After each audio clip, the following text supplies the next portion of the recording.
yung mga magandang pagkain na pwede makatulong sa kidney disease. At kung mataas ang creatinine, hopefully makontrol, or kung hindi man talaga natin mapapababa ng konti. Pero ililinaw ko lang na kailangan nyo magpa-check up sa kidney doctor ninyo. Okay? Nephrologist. Siya talaga ang pinaka magsasabi kung anong gagawin nyo. Kasi ang kidney disease, very complicated. Maraming stage yan. May stage 1 kidney disease, stage 2, 3, 4, 5. Bawat stage, iba-iba ang gamot, iba-iba ang pagkain na pwede. Itong papakita ko lang sa inyo, guide lang to. Guide to na pag mataas na creatinine, pag medyo malala na, ito medyo pang malalang stage na stage 3, 4 na ng kidney disease, malamang ito na yung mga pagkain ipapakain sa inyo.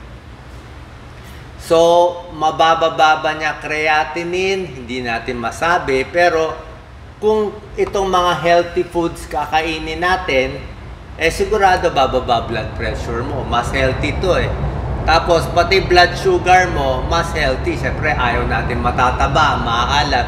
So, pag bumaba blood pressure, blood sugar mo, itong dalawa naman talaga ang sumisira sa kidneys. Itong mga pagkaing unhealthy ang nagpapataas ng blood pressure, nagpapalala ng diabetes, kaya tumataas ang creatinine. Kaya pag healthy foods, at least hindi na siya tataas, who knows, baka mabawasan pa konti-konti. So, having said that disclaimer, ito pwede natin gawin. Ang creatinine kasi waste product yan ng katawan natin. Nakukuha yan sa pagkain. Okay? Pag marami kang kinakain ng mga karne, o baka sa muscle breakdown, pag masyado nag-exercise din. Ito ang normal creatinine ng lalaki, 0.6 to 1.2. Pag babae, 0.5 to 1.1 milligrams per DL. Pero, depende rin sa sukat. May taong malaking lalaki, maskulado, minsan kahit 1.3 pwedeng normal pa. Depende kung malaki ang build niya. Pero kung payat ka lang, tapos 1.2, 1.3 lampas ka, may mataas na yung creatinine. So, tulad na sinabi ko, kidney doctor, nephrologist. Bakit tumataas ang creatinine? Yan na nga, kidney disease, di ba? Stage 3, stage 4, malamang doon tataas na. May bara sa kidneys, minsan dehydrated, ito nasobrahan ng protina. Kaya nga ang mga kidney specialists, like sila Dr. Montemayor, lagi kong ginag-guess, ang lagi nila pinapayo sa pasyente, pagkain. Bawas karne. Puro gulay. Yung talagang gusto nila para hindi na lumala yung creatinine ninyo. Maraming protein kasi ayaw pagsira na ang kidneys. Pag mataas na creatinine. Pero, kung ikaw ay teenager, wala ka naman sakit, o 20s ka, wala kang sakit, healthy ka naman, gusto mo kumain maraming karne, pwede naman, wala namang kaso. Healthy ka Pero yung may sira na yung kidneys, yun ang point Pag mahina na yung kidneys mo, mataas na yung creatinine, yun na ang bawal ang maraming karne. Limitado na. Sobrang exercise, hindi rin maganda. Kasi sobrang exercise, muscle breakdown din yan Parang lalo na yung mga boxing, nabubugbog. Diba? Yung mga nag-hazing, diba? Bawal yung hazing, pero yung ibang kababayan natin gusto. So, pag nabugbog, lalabas yung mga muscle fiber, pwede rin mag-kidney failure. May gamot na nakakasira sa kidneys, mga pain reliever, pwede rin makasira. Okay? So, ingat din. So, yan po, muscle destruction, high intake of meat, yan. Paano ibababa ang creatinine? Yung mga pagkain, tinuturo ko sa inyo. Pero tubig, maganda po. 2 to 3 liters of water, maganda yan. Tapos, iwas rin sa sobrang exercise, di ba? Pwede, pero wag naman siguro, baka masyado nagmamarathon, mahirap din. Sapat na tulog, maganda rin. Tubig, mga 2 to 3 liters. 8 glass to 12 glass in a day. Pwede yan. Basta maganda pa ihi nyo. Itong tuturo ko sa inyo, sabi ko nga, pang medyo malala na, pag mga stage 3 na, pag medyo malala kasi talagang bawas na asin. Actually, bawas asin naman, kahit sino naman dapat bawas asin eh. Phosphorus, tsaka potassium. Yung potassium, babawasan lang kung mataas na talaga creatinine at tumataas na yung potassium. Ibig sabihin, hindi na nalalabas ng kidneys yung potassium. So, kasi maganda talaga ang potassium-rich foods. Actually, sa healthy na tao, gusto natin potassium-rich foods. Mga patatas, saging, yan, mga prutas, gusto natin yan. Pero yun na nga po, pag sirang-sira na yung kidneys, takot ka na nga sa lahat. Kahit potassium, takot ka na. Kahit protina, takot ka na. Iniingatan na. Okay, yan ang kidney-friendly diet. Tulad nito. Sodium, bawas. Phosphorus, bawas. Potassium and protein, babawasan depende sa stage ng kidney disease. Anong stage? Stage 1, pwede ka pa kumain ng mga potassium-rich foods dito. Kahit protein. Actually, stage 1, baka normal pa creatinine mo. Stage 2, ayan, medyo iba na. Stage 3, ito. Stage 3, bawas na. Medyo sira na eh. May isa pang chinecheck bukod sa creatinine, itong GFR. Okay, tatanong niyo sa pero pag stage 4, ay hindi na talaga po pwede. Bawas na talaga. Bawas protein. Ito, mataas na creatinine. Ito, dialysis na to, stage 5. Okay. Ano yung mga healthy foods na makakatulong sa high blood, sa diabetes, at pag nandito nga sa mga later stage, mas okay na to. Cauliflower, maganda po. Low potassium, gulay, maganda. Hindi nahihirapan ng kidneys. Tapos, kompleto rin sa ibang vitamins na kailangan mo. Vitamin C, vitamin K, vitamin B. Mababa sa sodium, mababa sa potassium. Yung sa luto lang, masyado maalam. Actually, pagdating sa berries, mas gusto nila ang blueberry. Kaya lang, mahal ang blueberry, although meron na sa atin, o pag nasa ibang bansa, magandang blueberry, mababa. Daming antioxidant, anthocyanin, talagang anti-cancer properties pa to. Pero sa atin, pwede na yung strawberry. Isda, okay? Fatty fish, pwede. Pero hindi rin sobra dami. Meron siyang omega-3 fatty acid. Ito pa rin pinakakarni ninyo. May pwedeng tamban, tawilis, tuna, galunggong, dilis. Hindi rin sobra dami. Yung tama lang dami. Sa ibang bansa, mas gusto nila itong sea bass eh. Tingin nila mas kidney friendly eh. I'm not sure kung gaano karami, kung meron din tayo dito. Red grapes, pwede ang red grapes. Mataas siya sa antioxidant, flavonoids. Meron siyang resveratrol. Napakaganda nito. Tignan nyo, low sodium, low potassium, low phosphorus. Oh. Ito yung talagang kidney-friendly na prutas. Egg white, pwede rin. Diba? Gusto mo ng protina, pero itong protein, mas okay sa kidneys kaysa sa baboy at baka. Pero mas gusto natin egg white. Egg yolk, konti lang. Ayan, oh. Sodium, potassium, phosphorus, hindi ganun kataas. Garlic, okay? Bawang, maganda ang bawang, di ba? Para sa high blood, para sa high cholesterol. Bawang, may manganese, vitamin C, vitamin B6. At hindi mataas dito sa tatlong component na binabantayan natin. Pagdating sa protina, mas gusto natin manok, chicken na walang balat compared sa baboy at baka. Apahap yung Tagalog ng sibas. Apahap? So okay. Meron din apahap. Okay. Mas gusto nila eh. Siguro mas light ang lasa, baka mas less itong mas kidney friendly siya. Manok pwede rin, yung breast, chicken breast.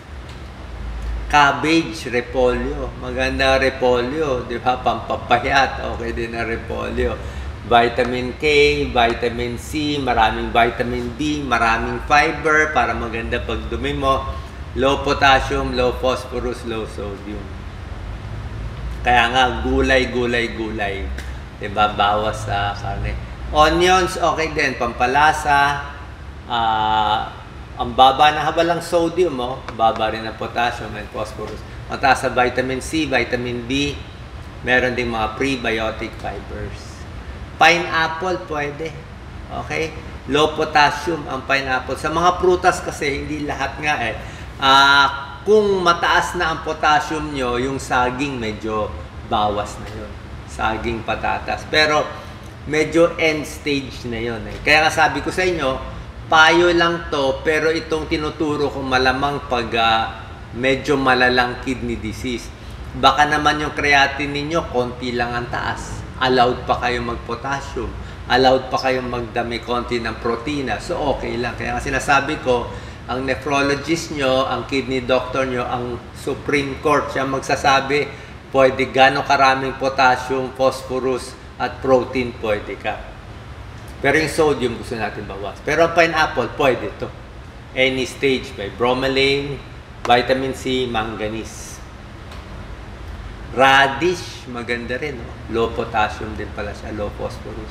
So, kita mo, ang hirap talaga ng kidney diet Diba? Kasi, dapat lahat ng prutas, gulay nga pwede. Pero pag may kidney problem, pinipili pa, hindi lahat ng prutas at gulay. Radish, okay.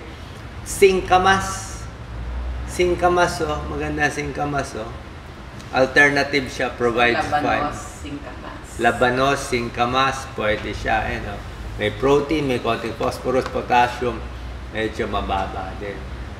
Sa mushroom, alternate source, di ba? May protein din to konti, shiitake mushroom, meat substitute. Kasi nga, medyo iwas tayo sa karne na nakakataas ng protein, di ba?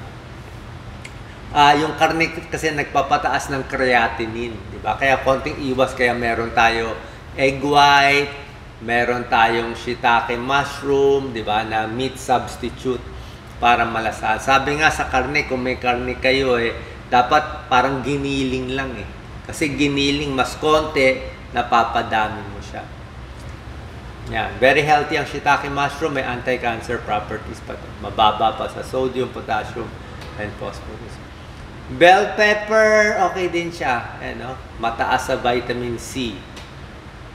Sa mga gulay, ito medyo rare sa salad to Actually, hindi ko na kasi sinasama sa lista. Ito mga susunod, hindi ko na gana sinasama kasi sa ibang bansa, ito recommended nila. Pero sa atin, hindi ganun ka-common Ipapaalam ko lang. Papaalam ko lang siya. Ito lang daw yung low potassium na gulay, yung mga repolyo. Spinach and kale, mataas sa potassium Kaya medyo sa healthy na tao, ang ganda ng spinach at kale. Ito nga, kidney disease na mataas na creatinine, iba na usapan. Olive oil, mas healthy, pero medyo mahal lang. Pero bawas pa rin mantika kung ano man ang oil ninyo. Mahal kasi ito Sa nuts, maraming nuts, pero itong nuts yung mababa sa sodium, potassium, and phosphorus. Mas kidney friendly, mahal din. Cranberry, wala tayo cranberry Cranberry juice, wala tayo. Pero kidney friendly siya. May tulong pa sa UTI. May mga pag-aaral maganda sa kidney infection. So, sa kidney failure, di ba, iniingatan natin yung mga sintomas, stage 1, stage 5. Tubig, pampababa din to ng creatinine. Tulad na sinabi ko, 8 to 12 glasses of water. May tulong yan.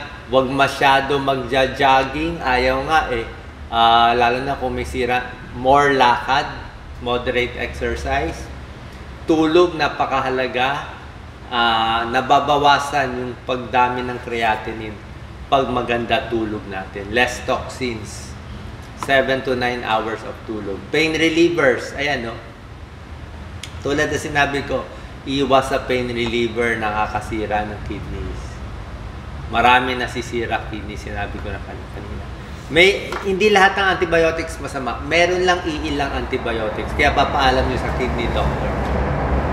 Protina. Ito sinabi ko kanina, bawas protina. Ayan, kaya nga giniling lang Ito, kahit nga milk, bawas Yung egg white, pwede egg yolk ang Ang gusto nating ang protein source mo, mga munggo, mga ganun, more gulay. Mga supplement ng creatine, mga bodybuilder, hindi na po pwede sa inyo kung may kidney disease na kayo. Sodium talaga, iwas sa manas. More gulay, yan ang kidney diet.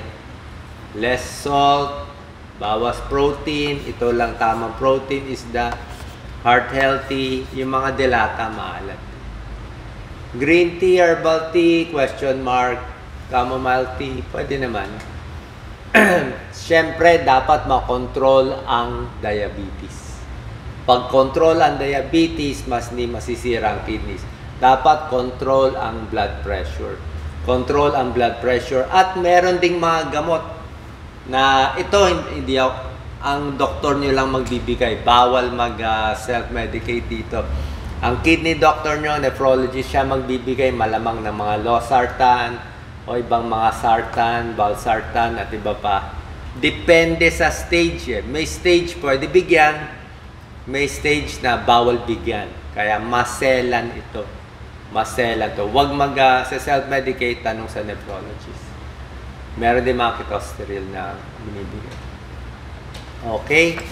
Ay, syempre, kung mataas na creatinine, nagda-dialysis, bababa ang creatinine. Pero ito na yung end stage. Walang masama sa massage kung gusto niyo magpa-massage. Okay, depende. Sana po nakatulong tong video natin para sa may problema dito sa kidney disease at mataas na creatinine. Consult po tayo sa inyong kidney specialist at nephrologist. Siya po ang dapat yung sundin. At least yung sa akin, mas naiintindihan lang po ninyo. God bless.